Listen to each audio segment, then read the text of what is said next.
আজকে আমাদের রেসিপি হচ্ছে আটার কড়াইশুঁটির কচুরি। আমরা আটাটাকে যেরকম রুটি বানাবার জন্য মাখা হয় সেরমভাবে শুধু লবণ দিয়ে আর ঠান্ডা জল দিয়ে আমি আটাটাকে মেখে রেখেছি। কিছু কড়াইশুঁটি নিয়েছি, কড়াইশুঁটিটাকে দানাগুলোকে আমি ছাড়িয়ে ধুয়ে রেখেছি। দিয়ে দেবো আমি এর মধ্যে 4টে লঙ্কা আর দেবো কিছু আদা, দিয়ে এটাকে আমি মিক্সারে ভালো করে বেটে দেখুন ভিউয়ার্স, আমি এটাকে পেস্ট করে নিয়েছি। পেস্টটা এরমই হবে।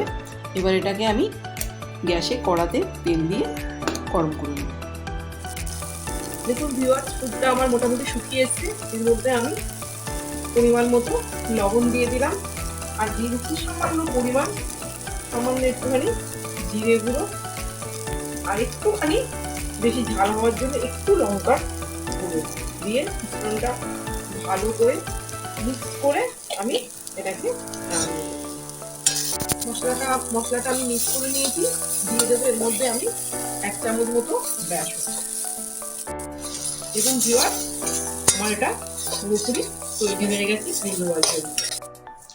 আটা দিয়ে আমি মাঝারি সাইজের বল করে নিয়েছি। বল থেকে এরকম হাতে নিয়ে করে নিয়েছি। এর মধ্যে আমি সামান্য পরিমাণ কড়াইশুঁটির পুরটা দেবো, দিয়ে এটাকে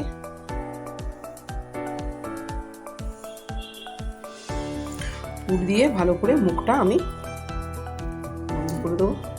করে দিয়ে হালকা হাতে একটু আটা লাগিয়ে বেলে দেবো। আপনারা এটা ময়দা দিয়েও করতে পারেন, আমি এটা আটা দিয়ে করছি।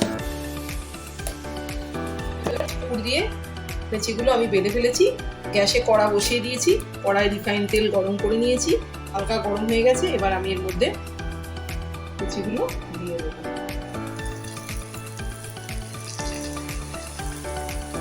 দেখুন ভিউয়ার্স, কিরকম ফুলকো আমার কড়াইশুঁটির কচুরি তৈরি হয়ে গেছে। এটার স্পেশালি এটাই যেটা আমি আটা দিয়ে তৈরি করেছি। দেখুন ভিউয়ার্স, তৈরি হয়ে গেল আমাদের কড়াইশুঁটির কচুরি।